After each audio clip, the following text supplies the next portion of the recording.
Welcome to cooking it simple. ഞാൻ Jessy.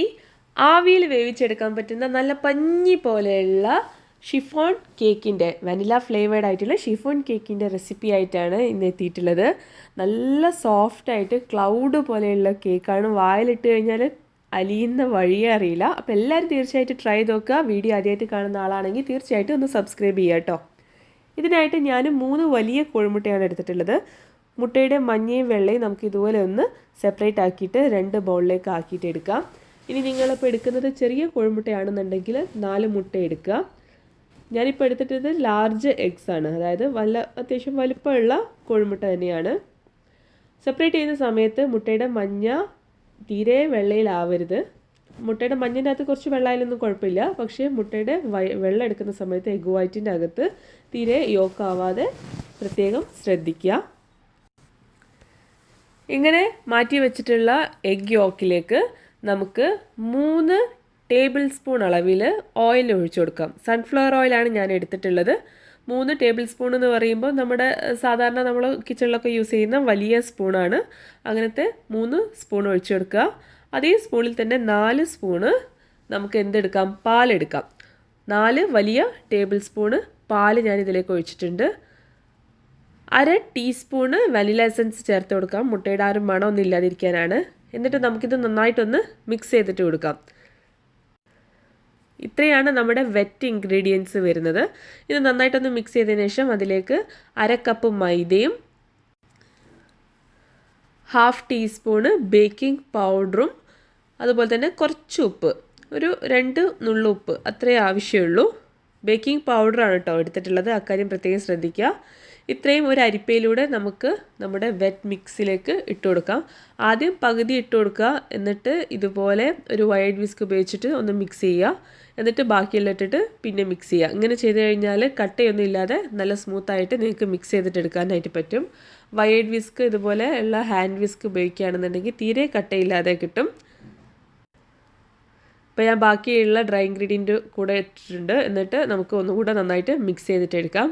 Mix ചെയ്ത് കഴിഞ്ഞാൽ ഏകദേശം ഈ ഒരു പരുവത്തിലാണ് ഉണ്ടാവുക. ഇത് നമുക്ക് സൈഡിലേക്ക് മാറ്റി വയ്ക്കാം. എന്നിട്ട് നേരത്തെ നമ്മൾ എടുത്ത് വെച്ചിട്ടുള്ള എഗ് വൈറ്റ്സ് ഇല്ലേ, അതൊന്ന് നമുക്ക് വിപ്പ് ചെയ്തിട്ട് എടുക്കാം. എഗ് വൈറ്റ്സ് അടിച്ചെടുക്കുന്നതിന് മുന്നേ ആയിട്ട് നമുക്ക് അതിലേക്ക് 1/2 ടീസ്പൂണ് വിനാഗിരി ചേർത്ത് കൊടുക്കാം.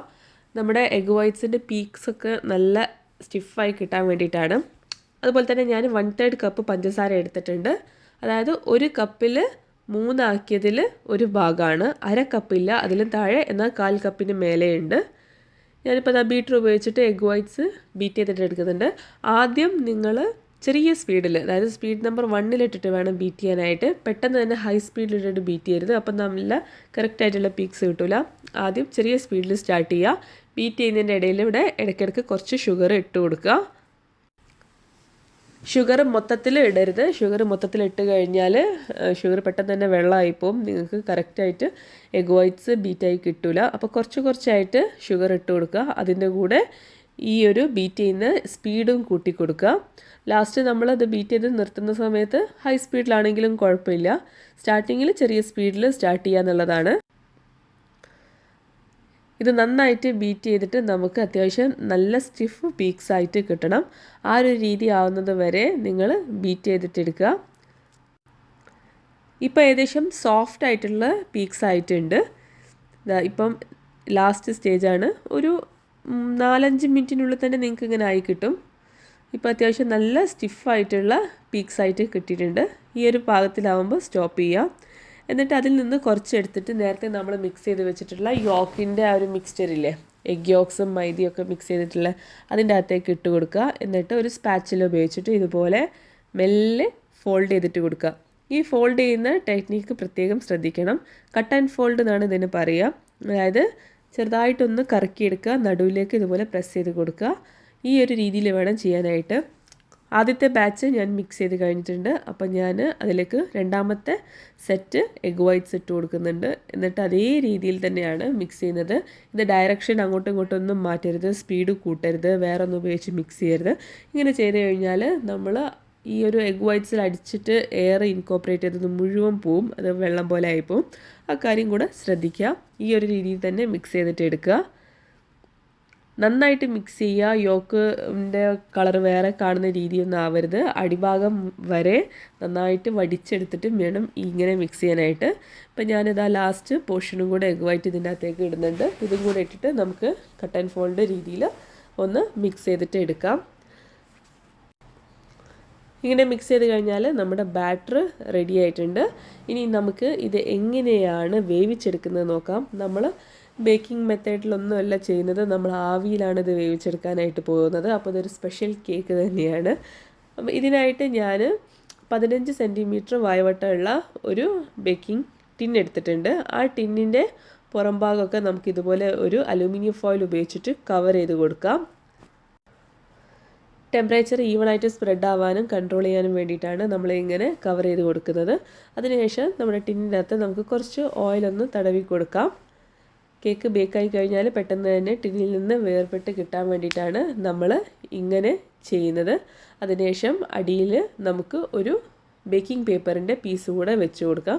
ഇതൊക്കെ നമ്മൾ സാധാരണ കേക്ക് ബേക്ക് ചെയ്യുമ്പോൾ ചെയ്യുന്ന കാര്യങ്ങളാണ്. എക്സ്ട്രാ ആയിട്ട് നമ്മളിപ്പം ഈ ഒരു അലുമിനിയം ഫോയിൽ കൊണ്ട് കവർ ചെയ്തത് മാത്രമേ ഉള്ളൂ. അടിയിൽ ബേക്കിംഗ് പേപ്പർ വെച്ച് കഴിഞ്ഞാൽ നമ്മൾ റെഡിയാക്കി വെച്ചിട്ടുള്ള കേക്കിൻ്റെ മിക്സ് നമുക്ക് ഇതിലേക്ക് ഒഴിച്ചു കൊടുക്കാം. ഇത് നോക്കിയാൽ തന്നെ നിങ്ങൾക്ക് കാണാൻ പറ്റും നല്ല ആ ഒരു ഷിഫോൺ ഗ്ലോസി ആയിട്ടുള്ള നല്ല സ്മൂത്ത് ആയിട്ടുള്ള ഒരു ബാറ്ററാണ്. ബാറ്റർ മുഴുവനായിട്ട് ഒഴിച്ചതിന് ശേഷം നമുക്ക് ഇതൊന്ന് ടാപ്പ് ചെയ്ത് കൊടുക്കുക.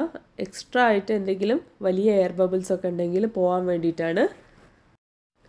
ഇങ്ങനെ ടാപ്പ് ചെയ്തതിന് ശേഷം നമ്മുടെ ഈ ഒരു കേക്ക് ടിൻ ഉണ്ടല്ലോ, ഈ കേക്ക് ടിന്ന് ഒരു ക്ലിങ് ഫിലിം വെച്ചിട്ട്, അതായത് ക്ലിയർ ഫിലിം വെച്ചിട്ട് ഒന്ന് കവർ ചെയ്യാം. സാധാരണ ബേക്ക് ചെയ്യുമ്പോൾ ഒന്നും നമ്മളത് ചെയ്യാറില്ല. ആവിയിൽ വേവിക്കുമ്പോൾ ഇങ്ങനെ ചെയ്യുന്നത് എന്തിനാണെന്ന് വെച്ച് കഴിഞ്ഞാൽ, ഇല്ലാന്നുണ്ടെങ്കിൽ ഇത് വെന്ത് വരുന്ന സമയത്ത് കേക്ക് പുറത്തേക്ക് പൊങ്ങി വരുമ്പോൾ ഇത് ഓവർഫ്ലോ ആയിട്ട് പോകും. അതിന് വേണ്ടിയിട്ടാണ്. ക്ലിങ് ഫിലിമിൽ കവർ ചെയ്തതിന് ശേഷം ഒരു ടൂത്ത് പിക്ക് ഉപയോഗിച്ചിട്ട് ഇതുപോലെ കുറച്ച് ഹോൾസും ഇട്ട് കൊടുക്കുക. അക്കാര്യം പ്രത്യേകം ശ്രദ്ധിക്കുക. ഈ ക്ലിങ് ഫിലിം കൊണ്ട് കവർ ചെയ്യുന്ന കാര്യം മറക്കരുത്. അതിനുശേഷം ഒരു ഇഡ്ഡലി ചെമ്പിൽ ആവിച്ചെമ്പിൽ ഇറക്കി വെച്ചിട്ട് 35 മുതൽ 40 മിനിറ്റ് വരെ മീഡിയം ഫ്ലെയിമിൽ നമുക്ക് ആവിയിൽ ഇത് വേവിച്ചിട്ടെടുക്കാം. ഇപ്പോൾ ഇതാ 35 മിനിറ്റായി ഞാൻ തുറന്നു നോക്കിയ സമയത്ത് നന്നായിട്ട് ബേക്കായി പൊങ്ങി വന്നിട്ടുണ്ട്. ബേക്ക് എന്നല്ല, വെന്തിട്ട് പൊങ്ങി വന്നിട്ടുണ്ട്. ഇപ്പോൾ ഞാൻ പറഞ്ഞില്ലേ, ക്ലിങ് ഫിലിമിൽ കവർ ചെയ്യുന്നത് ഇതിന് വേണ്ടിയിട്ടാണ്. ഇത് നന്നായിട്ട് പൊങ്ങിയിട്ട് വരും. പക്ഷേ നമ്മളിത് പാത്രത്തിൽ നിന്ന് പുറത്തേക്ക് എടുത്ത് വെച്ച് കഴിഞ്ഞാൽ ഇത് ഷ്രിങ്കായിട്ട് പോകും. കാരണം ഇത് വേവിക്കുന്ന സമയത്ത് ഇതിൻ്റെ അകത്ത് ഫുള്ള് ആവി ഉണ്ടാവും. അതുകൊണ്ടാണ് ഇത് ഇങ്ങനെ പൊങ്ങിയിട്ട് വരുന്നത്. ഇപ്പോൾ ഇതാ ഞാൻ പുറത്തേക്ക് എടുത്ത് വെച്ച് ഇത് കുറച്ചൊന്ന് ചൂട് പോയിട്ടുണ്ട്. ആ സമയത്ത് നമുക്കിതിൻ്റെ ക്ലിങ് ഫിലിം എടുത്ത് കളയാം. ഇപ്പോൾ നേരത്തെ ആ പൊങ്ങിയതൊക്കെ ഷ്രിങ്കായിട്ട് ടിന്നിൻ്റെ അകത്തേക്ക് തന്നെ വന്നിട്ടുണ്ട്. ആ ഒരു ടിന്നിൻ്റെ ഹൈറ്റിൽ തന്നെ നമുക്ക് റെഡി ആയിട്ട് കിട്ടിയിട്ടുണ്ട്. ഒരു ടൂത്ത് പിക്ക് എടുത്ത് കുത്തി നോക്കുക, ക്ലീൻ ആയിട്ട് വരുന്നുണ്ടെങ്കിൽ കേക്ക് ബേക്കായി എന്നാണ്. അതിനുശേഷം എന്ത് ചെയ്യുക, ടിന്നിനെ ഒന്ന് എല്ലാ സൈഡും ഒന്ന് ടാപ്പ് ചെയ്ത് കൊടുക്കുകയാണെങ്കിൽ ഇത് ഈസി ആയിട്ട് ടിന്നിൽ നിന്ന് വിട്ട് വരും.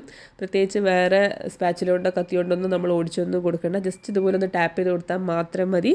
അതിനുശേഷം മറിച്ചിടുക. ഈസി ആയിട്ട് നിങ്ങളുടെ കേക്ക് പുറത്തേക്ക് കിട്ടും. ഇത് ഭയങ്കര ഡെലിക്കേറ്റ് ആയിട്ടുള്ള കേക്കാണ്. അപ്പം തിരിച്ച് മറിച്ചിടുന്ന സമയത്തൊക്കെ പ്രത്യേകം ഒന്ന് ശ്രദ്ധിക്കുക.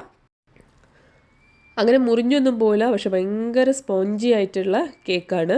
അപ്പോൾ അതാ നമ്മുടെ കേക്ക് റെഡി ആയിട്ടുണ്ട്. ഇത്രയേ ഉള്ളൂ പരിപാടി. സിമ്പിളാണ്, പക്ഷേ നല്ല ഡിഫറെൻ്റ് ആയിട്ടുള്ള ഒരു ടെക്സ്ചറോട് കൂടിയിട്ടുള്ള വേറെ തന്നെ ഒരു ടേസ്റ്റുള്ള കേക്കാണ്. നിങ്ങൾ കാണാൻ പറ്റുന്നില്ലേ, നല്ല ജിഗ്ലി ആയിട്ടുള്ള കേക്കാണ്. ഞാൻ നേരത്തെ പറഞ്ഞ പോലെ തന്നെ ഒരു ക്ലൗഡൊക്കെ പോലെയുള്ള കേക്കാണ്. വൈകുന്നേരം ചായക്കൊക്കെ കൂടെ കഴിക്കാൻ നല്ല ടേസ്റ്റാണ്. അപ്പോൾ ഞാൻ കട്ട് ചെയ്ത് കാണിച്ചു തരാം ഇതിൻ്റെ ടെക്സ്ചർ എങ്ങനെയാണുള്ളത് എന്നുള്ളത്. അകത്തു നിന്നൊക്കെ കാണുമ്പോൾ നമ്മൾ സാധാരണ സ്പഞ്ച് കേക്ക് പോലെ തന്നെയാണ്, പക്ഷേങ്കിൽ വളരെ സോഫ്റ്റുമാണ്. അപ്പോൾ എല്ലാവരും തീർച്ചയായിട്ടും ഈ ഒരു കേക്ക് ട്രൈ ചെയ്ത് നോക്കുക. നിങ്ങളെ ഫീഡ്ബാക്ക് അറിയിക്കുക. എന്തെങ്കിലും ഡൗട്ടൊക്കെ ഉണ്ടെങ്കിൽ താഴെ കമൻറ്റ് ബോക്സിൽ ചോദിക്കാവുന്നതാണ്. പുതിയൊരു വീഡിയോ ആയിട്ട് കാണാം. Thank you for